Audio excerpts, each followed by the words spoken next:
Hello दोस्तों, आज अपने इस 13वें दिन के ऑनलाइन वीडियो के माध्यम से हम कल तक पढ़े गए टॉपिक्स के बारे में और भी कुछ जानकारियां साझा करेंगे और देखेंगे कि कैसे टेंसेज या पार्ट्स ऑफ स्पीच का ये टॉपिक हमारी आगे चल के कॉम्पिटिटिव एग्जाम्स में भी किस तरह से मदद करता है। जैसा कि आप सभी जानते हैं दोस्तों, कल हमने हैज, हैव और हैड के यूजेस के बारे में पढ़ा। जैसा कि आप सभी ने देखा था दोस्तों कि अक्सर जब कभी भी हमसे हैज, हैव या हैड के बारे में पूछा जाता है, हमसे इनके 3 फॉर्म्स के बारे में पूछा जाता है, हमेशा हमारा आंसर होता है कि हैज की 3 फॉर्म्स होती हैं, हैज, हैव और हैड। जबकि दोस्तों हमने कल भी देखा कि कैसे अगर कोई हमसे हैज, हैव की 3 फॉर्म्स पूछता है तो वो होती हैं हैव, हैड और हैड। इसका मतलब ये हुआ दोस्तों कि अभी तक हैज, हैव को लेकर के जो हमारी जानकारी थी वो अधूरी थी और उनके बारे में हम अच्छी तरह से नहीं जानते थे। जैसा कि हम सभी जानते हैं दोस्तों, कल तक हमने पढ़ा था कि हैज और हैव, हैज एक ऐसा शब्द है दोस्तों जो हैव और हैड के आगे के 2 अल्फाबेट जो एच होते हैं उनको कॉमन लेने के बाद पीछे से एस को जोड़ दिया गया, तब ये नया शब्द बन गया था। ऐसा कि हमने पढ़ा भी था दोस्तों कि कैसे वो वर्ब जिनके पीछे एस लगा होता है वो सिंगुलर सब्जेक्ट के साथ यूज की जाती हैं, इसीलिए हमने इस हैज शब्द के बारे में कल पढ़ा था। दोस्तों कल बातों बातों में मैंने आपको हिंदी में कुछ सेंटेंसेस भी करने के लिए दिए थे। अगर आप सभी को याद हो, उनमें से मैक्सिमम सेंटेंसेस के साथ हमें हैज, हैव या हैड का यूज करना था। सबसे पहले हम उन्हीं सेंटेंसेस की बात करते हैं दोस्तों। इन सेंटेंसेस में मुख्य तौर पर ये सेंटेंसेस थे जो मैं अब बोलने जा रहा हूं। मेरे पास एक पेन है, दोस्तों इसकी इंग्लिश होती है आई हैव ए पेन। अगर मैं कहूं उसके पास एक पेन है, शी हैज ए पेन। अगर मैं कहूं हमारे पास एक पेन है, वी हैव ए पेन। अगर मैं कहूं कि मेरे पास एक पेन था तो हो जाएगा दोस्तों आई हैड ए पेन। अगर मैं कहूं उसके पास एक पेन था, शी हैड ए पेन। अगर मैं कहूं हमारे पास एक पेन था तो इसकी इंग्लिश हो जाएगी we had a pen. But अगर हम इसे नेगेटिव में लेके जाना हो तो सबसे पहले हम आई हैव ए पेन का एग्जाम्पल लेते हैं। अगर मैं कहूं कि आई हैव ए पेन, मेरे पास एक पेन है। अब अगर मैं ये कहना चाहता हूं कि मेरे पास एक पेन नहीं है तो मैं इसको कुछ इस प्रकार से कहूंगा, I do not have a pen. अगर मैं ये कहना चाहूं उसके पास पेन नहीं है तो मैं कहूंगा she does not have a pen. अगर मैं कहना चाहूं हमारे पास एक पेन नहीं है तो we do not have a pen. इसमें दोस्तों आपने देखा ये सारे सेंटेंसेस वर्ब की फर्स्ट फॉर्म लेकर के चल रहे थे। इसका मतलब ये सारे के सारे प्रेजेंट इंडेफिनिट टेंस के सेंटेंसेस थे। इसीलिए जब मैंने इनको नेगेटिव में चेंज करा तो मैंने वर्ब की फर्स्ट फॉर्म को रिप्लेस कर दिया डू, डज और वर्ब की फर्स्ट फॉर्म के साथ। जैसा कि आप सभी जानते हैं, डू प्लूरल सब्जेक्ट्स के साथ लगा और डज सिंगुलर सब्जेक्ट के साथ लगा। उसी तरह दोस्तों अगर मैं पास्ट इंडेफिनिट की बात करूं, मेरे पास एक पेन था, इसका मतलब आई हैड ए पेन। इसका मतलब दोस्तों ये हैड वर्ब की सेकंड फॉर्म है। हमने पढ़ा भी था दोस्तों कि पास्ट इंडेफिनिट टेंसेस में हमें वर्ब की सेकंड फॉर्म का यूज करना है। दोस्तों हमने पढ़ते समय जो हिंदी का सेंटेंस टेंस में यूज किया था वो था राम क्रिकेट खेलता था। अगर मैं इसको दूसरी तरह बोल दूं राम क्रिकेट खेला था, तब भी उसकी इंग्लिश यही बनेगी कि राम प्लेड क्रिकेट। तो अब मुझे पता चला दोस्तों मेरे पास एक पेन था, इसकी इंग्लिश हुई आई हैड ए पेन। उसके पास एक पेन था, इसकी इंग्लिश हुई शी हैड ए पेन। हमारे पास एक पेन था, इसकी इंग्लिश हुई वी हैड ए पेन। अगर मुझे इसे नेगेटिव में चेंज करना है तो मैं कैसे बनाऊंगा दोस्तों, I did not have a pen, क्योंकि ये वर्ब की सेकंड फॉर्म होता है हैड दोस्तों। और जब मैं इसको इंटेरोगेटिव या नेगेटिव में चेंज करता हूं तो मुझे यहां पर रूल के according did plus not plus verb की फर्स्ट फॉर्म लगानी चाहिए। इससे मुझे क्या पता चला दोस्तों कि हैड वर्ब की सेकंड फॉर्म थी। जब मुझे उसको नेगेटिव में चेंज करना था तो मैंने डिड के साथ वर्ब की फर्स्ट फॉर्म का यूज करा जो होती है हैव। इसीलिए मेरा सेंटेंस बन गया I did not have a pen, she did not have a pen या we did not have a pen. जो लोग कंपटीशन की तैयारी कर रहे हैं उन लोगों के लिए ये सेंटेंस बहुत मायने रखते हैं दोस्तों, क्योंकि अक्सर जब वो हमसे किसी सेंटेंस में करेक्शन पूछते हैं तो अगर हमें इन रूल्स के बारे में बारीकी से पता नहीं है या हमने इनका बारीकी से अध्ययन नहीं किया है तो हमारे लिए बहुत मुश्किल हो जाता है उस समय उस गलती को ढूंढ पाना। उसी तरह अगर कोई मुझसे पूछे मेरे पास पेन क्यों नहीं है तो मैं कहूंगा Why do I not have a pen? क्या कहूंगा दोस्तों, why do I not have a pen. अगर कोई मुझसे पूछता क्या मेरे पास पेन है, do I have a pen. कोई मुझसे पूछता क्या मेरे पास पेन नहीं है, तो मैं कहता do I not have a pen. अब आगे क्यों लग गया, तो क्यों के लिए होता है why do I not have a pen. अगर कोई मुझसे पूछता मेरे पास पेन कैसे नहीं है, तो मैं हाउ आगे लगा देता, how do I not have a pen. उसी तरह मैं आपसे मिलने आना चाहता था, I wanted to come to meet you, या वह मुझसे मिलना चाहती थी, she wanted to meet me, मैं उससे नहीं मिलना चाहता था, I did not want to meet her या हिम, मैं उससे क्यों नहीं मिलना चाहता था, why did I not want to meet her. इस तरह से दोस्तों जब कभी भी क्या की जगह पे क्यों, कब, कैसे, कहां आ जाएगा, तो उनकी जगह पे वाई, वेयर, व्हेन, हाउ का यूज आप अपने आप करेंगे। दोस्तों मैंने आपसे पहले भी कहा था मेरी क्लासेस प्रोफेशनल अप्रोच ना लेकर के बहुत पर्सनल अप्रोच लेकर के चलनी चाहिए, जहां पर आपको छोटी से छोटी चीज का पता होना चाहिए। दोस्तों किसी भी काम में जल्दबाजी नहीं होनी चाहिए कि ये तो मैंने कर लिया, अब मुझे इसको करने की क्या जरूरत है। दोस्तों इसको बार बार करिए, एक पैराग्राफ लिखिए, जैसा कि मैंने आपको पहले भी कहा था, आप अपना रूटीन लिख लीजिए। रूटीन में आपको वो सारे सेंटेंसेस मिलेंगे जो प्रेजेंट इंडेफिनिट टेंस में यूज होते हैं, तो उससे आपका प्रेजेंट इंडेफिनिट टेंस बहुत मजबूत हो जाएगा। ऐसे ही दोस्तों हमने कल हैज, हैव और हैड के बारे में पढ़ा था। अब मैंने आपसे कहा था दोस्तों कि मैं आपको टेंसेस के कुछ ऐसे एक्सेप्शंस भी बताऊंगा जो आपको सुनने में, पढ़ने में बहुत अटपटे लगेंगे, बट वो एक सच्चाई है और उसको पढ़ना हमारे लिए बहुत जरूरी है। जैसा कि दोस्तों आप बोर्ड पे देख सकते हैं, अगर मैं रूल की बात करूं तो हमने क्या देखा था दोस्तों, हमें डू, डज और डिड ये शुरू में इंडेफिनिट टेंस में मिल गए थे, और विल, इनके साथ आपको याद होगा हमने वर्ब की फर्स्ट फॉर्म लगाई थी जब हम इंडेफिनिट टेंस की बात कर रहे थे दोस्तों। उसके बाद हमने कॉन्टिन्यूअस टेंस की बात करी, वहां पे हमने is, am, are, was, were plus verb की फोर्थ फॉर्म लगाई थी अगर आपको याद हो, और हमने यहां पर विल बी का यूज भी करा था। उसके बाद जब हम दोस्तों आगे परफेक्ट टेंस पे चले तो हमने क्या पढ़ा, हैज, हैव, हैड और विल हैव, ये हमने टेंसेस में दोस्तों लाइन से पढ़ा। अब जो मेरा आपको बताने का मकसद है वो सीधा सा ये है दोस्तों कि ये जो रूल है इनका कभी भी एक्सेप्शन नहीं हो सकता। मतलब कभी भी आपको ऐसा नहीं लगेगा कि हाँ तो डू के साथ सेकंड फॉर्म लग गई या डिड के साथ सेकंड फॉर्म लग गई या हैज हैव के साथ मैंने इज एम आर लगा दिया या वर्ब की फोर्थ फॉर्म लगा दी। इन रूल्स को पढ़ने के बाद आपको ये बात समझ में आ जानी चाहिए दोस्तों कि अगर मैंने इनडेफिनिट टेंस में इन सारी हेल्पिंग वर्ब के साथ वर्ब की फर्स्ट फॉर्म यूज करी है, इट मींस ये सारी verb forms, helping verb forms हमेशा वर्ब की फर्स्ट फॉर्म ही लेंगी। उसी तरह is am are, was, were, will be ये हमेशा वर्ब की फोर्थ फॉर्म ही लेंगे। इस तरह से has, have, had, will have ये हमेशा वर्ब की थर्ड फॉर्म ही लेंगे।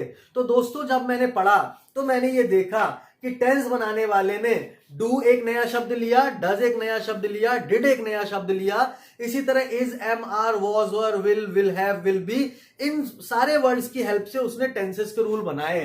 तो सबसे पहले जब उसने इंडेफिनिट का रूल बनाया दोस्तों तो उसने कहा कि मैं विल के साथ वर्ब की फर्स्ट फॉर्म लगाऊंगा, जैसा कि आपने इंडेफिनिट टेंस में देखा भी है।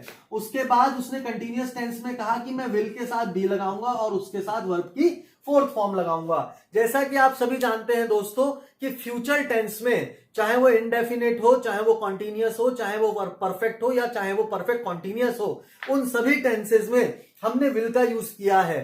तो टेंस बनाने वाले ने ये बात अपने दिमाग में रखी कि मैं जब कभी भी फ्यूचर टेंस का यूज करूंगा मैं वहां पर विल कंपलसरीली लगाऊंगा।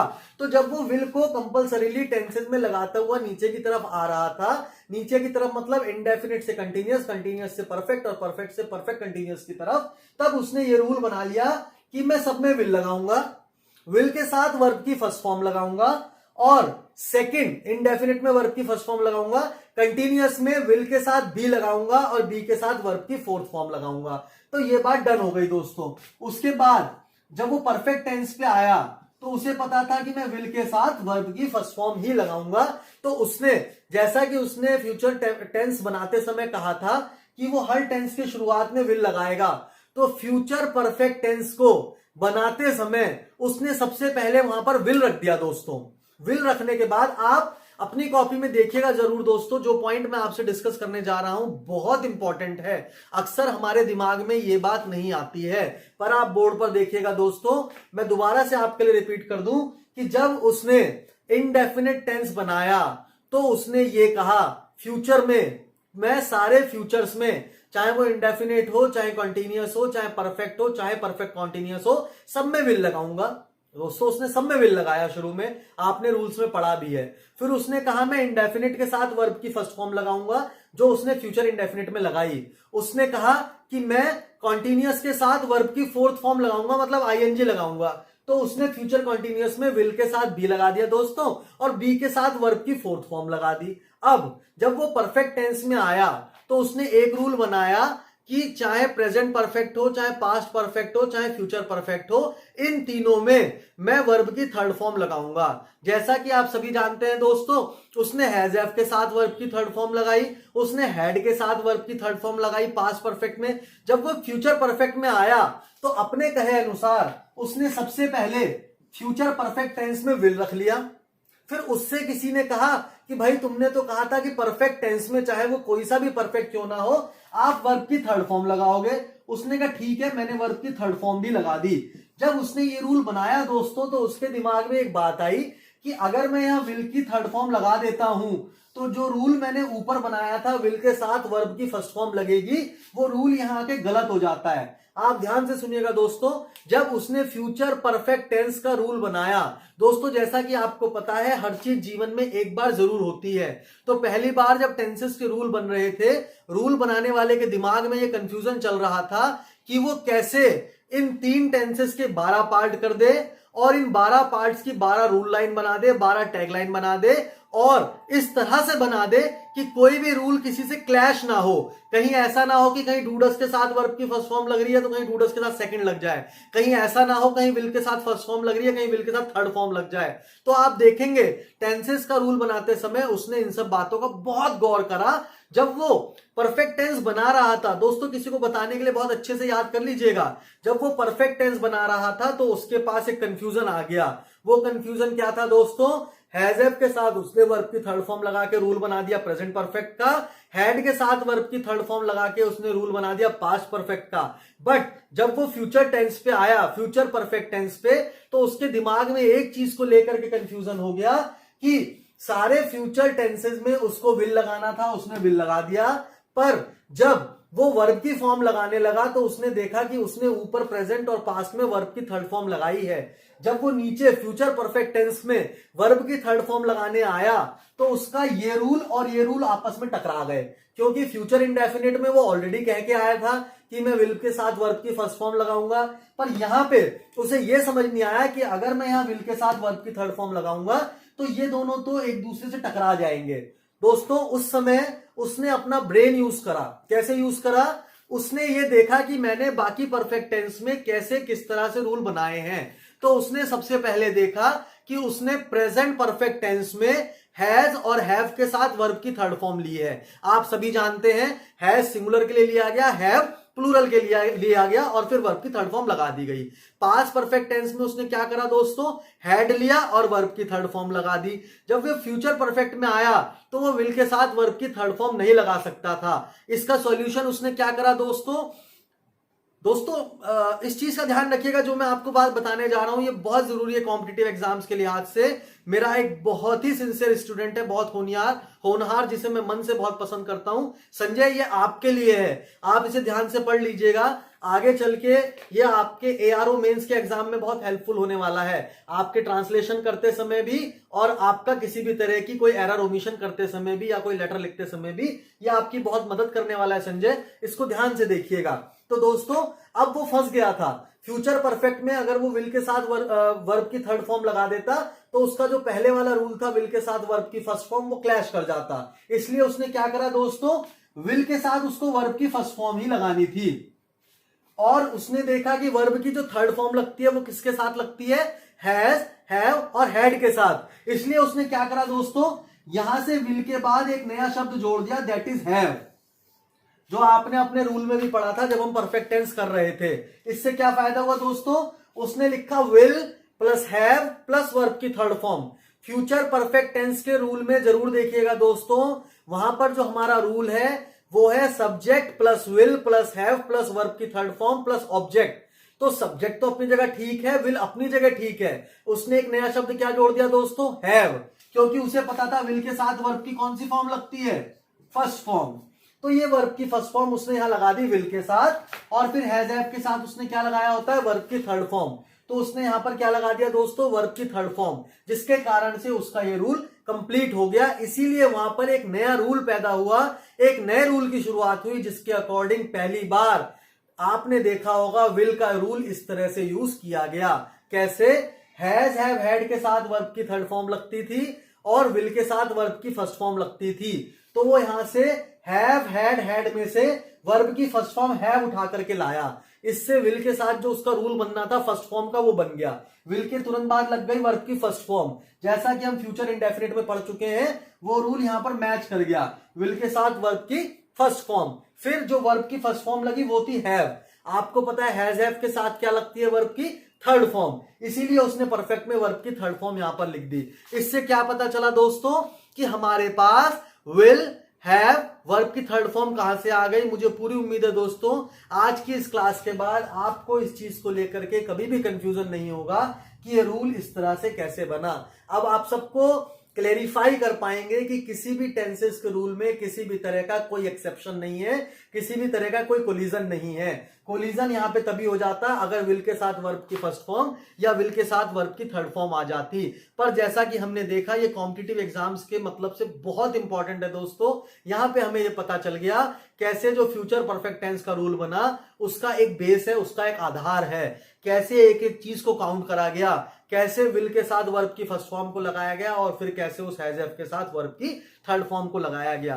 दोस्तों मेरी आप सभी से रिक्वेस्ट है कि इन छोटी छोटी चीजों को जो बहुत गहरे अध्ययन के बाद समझ में आती हैं उनको ऐसे हल्के में जाने मत दीजिएगा।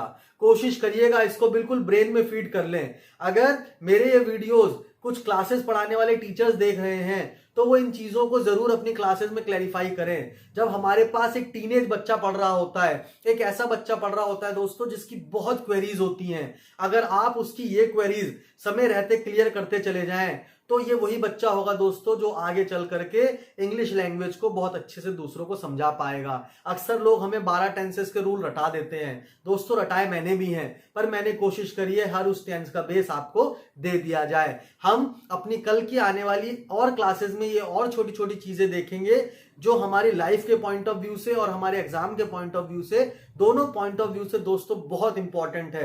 मुझे पूरी उम्मीद है आपको आज ये नई चीजें पता करके बहुत अच्छा लगा होगा। आपको ये महसूस जरूर हुआ होगा कि हाँ आज तक तो हमने इस चीज पर ध्यान ही नहीं दिया कि कैसे ये वर्ब का रूल बना।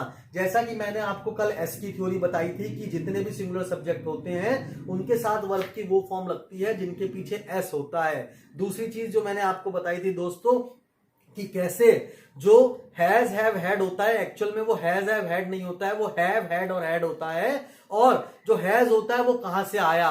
तो इन सभी चीजों को अपने ब्रेन में बैठा के रखिएगा दोस्तों। एक दिन वो दिन जरूर आएगा जब हम सभी लोग इंग्लिश में बहुत फ्लुएंट होंगे। इंग्लिश के किसी भी लेवल के कोई भी एग्जाम में हमें कभी भी किसी भी तरह की कोई दिक्कत नहीं होगी। दोस्तों आज की क्लास के लिए इतना ही काफी है।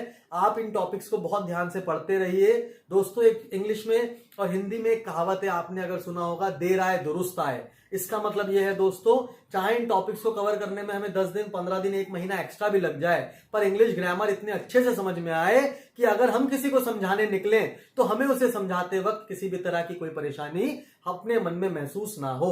तो दोस्तों मेरा नाम निखिल साहू है, मैं हरिद्वार का रहने वाला हूं। आप मेरे वीडियो को लाइक शेयर और सब्सक्राइब करते रहिए और कमेंट बॉक्स में जहां कहीं भी एक इंप्रूवमेंट का स्कोप है वो आप मुझे भी बताते रहिए, मुझे जान करके बहुत खुशी होगी। आज के लिए इतना ही काफी है दोस्तों। धन्यवाद, थैंक यू, गुड नाइट।